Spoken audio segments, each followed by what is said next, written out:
काफी सारे जने बहुत सारी मात्रा में ऐसे होंगे कि जो भगवान का भजन भी मतलब मंदिर भी जाएंगे और तामसिक भोजन का भी आहार करते हैं बिल्कुल महाराज जी। नहीं, बिल्कुल इसे मतलब कुछ मंगलवार को हनुमान जी के जाएंगे, मतलब इसे हर कुछ नहीं होने वाला। सबसे पहली बात है हमारे आहार शुद्धि, मन शुद्धि। देहाती भाषा में कहते हैं जैसा खाओ अन्न वैसा बने मन। देखो, अगर हम शास्त्र की आज्ञा का पालन नहीं करेंगे और मनमानी आचरण करेंगे तो नरक जाओगे। पहले आहार शुद्धि, मन शुद्धि। अगर जैसा खाओ अन्न वैसा बने मन। किसी भी प्राणी को दुख देना, हनुमान चालीसा का भी पाठ करते हैं। ये अपनी वासनाओं की, अपनी जिह्वा को थोड़ा रोको यार। शराब पीते हो, मांस खाते हो, अंडा खाते हो, इस तरह के व्यवहार करते हो और हनुमान जी और शंकर ये ऐसे प्रसन्न हो जाएंगे, ऐसे काम बन जाएगा? कुछ नहीं बन जाएगा। अवश्य में भोक्तव्यम कृतम कर्म शुभाशुभम। जो तुम कर्म करोगे तुम्हें भोगना पड़ेगा। चाहे मुर्गा हो चाहे बकरा हो, सब जीव अपने प्राण बचाना चाहते हैं। सब जीव, तुम उनको काट कर खाओगे वो भोगना पड़ेगा। राम जी के रूप में भगवान ने यदि बाली के चरण में बाण मारा तो भगवान श्री कृष्ण के चरण में व्याध के रूप में उसने बाण मारा। देखो ना, लीला देखो। भगवान ने अंतिम अपनी लीला जो श्री कृष्ण लीला है वो यहां संपन्न की कि भगवान के चरण में व्याध जो है बाण मार रहा है। अब आप विचार करो, जब वो सरकार समर्थ होते हुए भी अपने लीला का लीला दर्शन कराते हैं। श्रवण कुमार के वध का संयोग बन गया दशरथ जी के हाथ से, शब्द वेदी बाण मार दिया। तो देखो उनका जो कर्म था वो तड़प तड़प के अपने पुत्र भगवान राम के वियोग में प्राण त्यागना पड़ा कि नहीं पड़ा? भगवान उसको मिटा सकते थे लेकिन भगवान नहीं मिटाते। अवश्य में वो भोक्तव्यम गीता जी में कहा है। इसलिए हमारी प्रार्थना है कि तमोगुणी भोजन का त्याग करो, सात्विक भोजन और संयम से रहोगे तो तुम में जो बल आएगा वो एक महान पवित्र बल होगा। आज बल नहीं दिखाई देता, चेहरे में कांति नहीं है, विचार में पवित्रता नहीं है। ऐसा नहीं, हम पशु नहीं हैं, हम मर्यादा से चलने के लिए हैं। हमारी मर्यादा बनाई गई, शास्त्र मर्यादा हमारी कानून व्यवस्था है। यदि हम शास्त्र मर्यादा से चलेंगे, शास्त्र कानून से चलेंगे तो हमारा मनुष्य जीवन सार्थक हो जाएगा, नहीं तो निरर्थक हो जाएगा। जैसे आजकल बच्चे कहते हैं हम स्वतंत्र हैं। नहीं, स्वतंत्रता नहीं। माता पिता की आज्ञा की परतंत्रता, शास्त्र की आज्ञा की परतंत्रता, गुरु की आज्ञा की परतंत्रता, कानून की परतंत्रता, अगर ये स्वीकार करोगे तो स्वतंत्र हो जाओगे। अगर मनमानी करोगे तो परतंत्र हो जाओगे। मनमानी स्वतंत्रता नहीं होती, मनमानी इंद्रियों की परतंत्रता होती। जो इंद्री कहती वही हम कहते हैं। आप अपने को स्वतंत्र समझते हैं, इंद्रियों के गुलाम, मन के गुलाम, तो स्वतंत्रता कहाँ है? स्वतंत्रता तब होगी जब हमारी बात पुनः समझ ले, शास्त्र आज्ञा के अधीन चलोगे, गुरु के अधीन चलोगे, संतों की वाणी के अधीन चलोगे।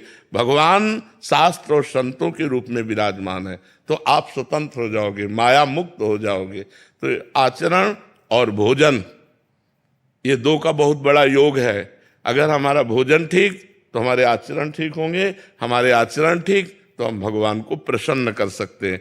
गंदा आचरण, अभी कल परसों ही एक प्रश्न आया था कि गांव देहात में महाराज जी क्या है कि छोटे छोटे देवी जी के मंदिर हैं और गांव में किसी के घर में बच्चा हो रहा है या शादी हो रही है तो महाराज जी बकरा लेके और फिर उसका वो करते हैं, बलि देते हैं। फिर महाराज जी फिर पूरे गांव वाले आते हैं, फिर पूरा मांस वो करते हैं। मंदिर भी जा रहे हैं महाराज जी, देवी की आराधना भी कर रहे हैं। ये सब ये भोजन, ये आसुरी वृत्ति है, इससे भगवत प्रसन्नता नहीं होती।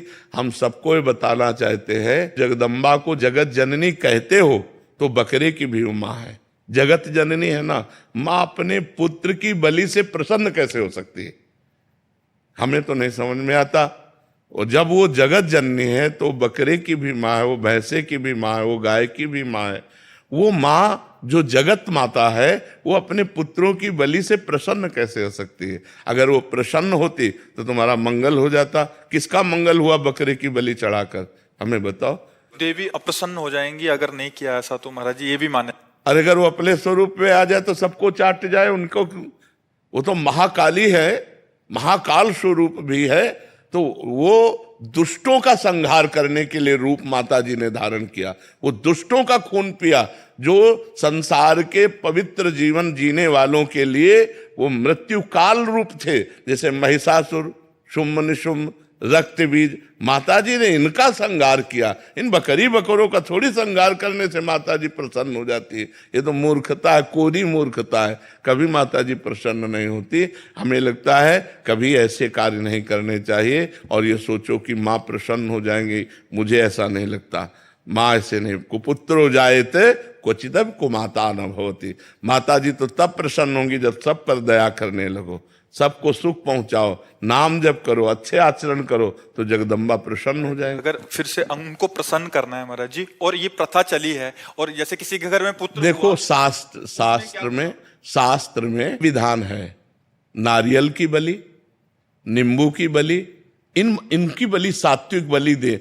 आप कच्चा नारियल की बलि दे सकते हैं, तो ये भी बलि तो मानी जाती है। ये सब मनमानी आचरण है, इससे देवी प्रसन्न नहीं होती है। और देवी को रक्त चाहिए तो चराचर जीवों के हृदय में देवी विराज। देवी प्रपन्नार्थ हरे प्रसीद प्रसीद मातर जगतोखिलस्य प्रसीद विश्वेश्वरी पाहि विश्वम त्वमीश्वरी देवी चराचरस्य। त्वमीश्वरी देवी चराचर से, वो चर अचर की ईश्वरी है, उनको किसी के खून की जरूरत है, माँ को किसी की खून की जरूरत है। अरे माँ तो अपने खून को दूध बनाकर अपने बच्चों का पालन करती है। माँ शब्द कितना महान है, वो अपने शरीर के रक्त को दुग्ध में परिवर्तित करके अपने बेटे का पालन करती है, वो दूसरों का रक्तपान कैसे कर सकती है? ये दुष्टों के रक्तपान किए माता जी ने, जो समाज के लिए कलंक थे, जो समाज का द्रोह करके समाज को नष्ट करने में लगे थे, ऐसे राक्षसों को माता जी ने मारा है। शुम्भ निशुम्भ, रक्त बीज, महिषासुर। ऐसे नहीं है कि गलत सिद्धांत से न चले, नहीं तो नरक की प्राप्ति होगी। महाराज जी, आज जैसे आप कहते हैं कि भजन मार्ग, अभी तामसिक भोजन भी हो रहा है महाराज जी, फिर हम वही बात कर रहे हैं, और उसके साथ भक्ति भी। भक्ति का उद्देश्य है कि प्रभु का अगर हम पास जाएंगे या सोमवार को या मंगलवार को हम प्रभु के आगे हमारी करेंगे, कामनाओं की पूर्ति। महाराज जी, अगर उद्देश्य भगवत प्राप्ति हो, फिर तो महाराज जी उस उद्देश्य ही पता नहीं है। हाँ, लेकिन हम कह रहे हैं कि अगर हमें कामना की भी पूर्ति चाहिए तो हमको गलत आचरण छोड़ने पड़ेंगे, क्योंकि हम जो कामना की पूर्ति चाहते हैं उसमें पाप आचरण बाधा पहुंचाएंगे।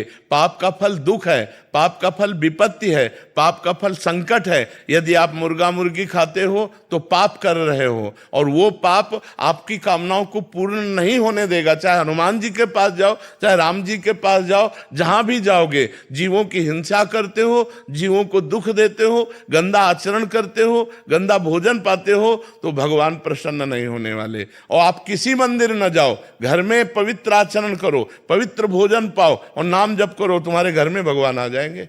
कहो सो कहां जहां प्रभु नाही, हरि व्यापक सर्वत्र समाना, प्रेम ते प्रगट होए मैं जाना। तो प्रेम कहां से आ जाएगा जब अपराध करोगे? इसलिए सब जो कामना भी पूर्ति चाहते हैं तो उनको चाहिए कि गंदा भोजन और गंदे आचरणों का त्याग करें, तो उनकी कामना जल्दी पूर्ण हो जाएगी, निश्चित पूर्ण हो जाएगी। समझते हैं कि मतलब मुर्गा और मछली का हिंसा करने से ये जीव हिंसा के अंतर्गत नहीं आता। क्यों नहीं आता? तुम्हारी अंगुली काटे तुम्हें कैसा लगेगा? दर्द नहीं लगेगा? उन जीवों को देखो, एक चींटी के भी पीछे अंगुली लगा के देखो, ऐसे वो भाग रही अपने प्राण रक्षा के लिए। क्या उनमें जीव नहीं है?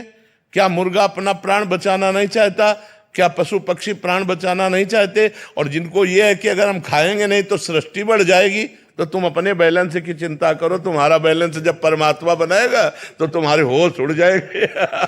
वो परमात्मा का 3 कार्य है: सृष्टि रचना, सृष्टि पालन करना और सृष्टि का संहार करना। वो भी अपने आप में लय कर लेता है। वो प्रलयंकारी परमात्मा है, वो काल का भी काल है, वो महाकाल है। वो जिस समय जैसा चाहता है वैसा अपना बैलेंस बनाता रहता है। सृष्टि का बैलेंस बनाना उसका कार्य है, हमारा कार्य नहीं है। हमारा कार्य है उसकी आज्ञा के अनुसार चलना। हम मनुष्य, हम राक्षस नहीं है। तो हमें सबसे प्रार्थना है कि मांस, मदिरा, अंडा, पराई स्त्री से व्यभिचार, इनका त्याग करो तो तुम्हारा जीवन सुखमय हो जाएगा।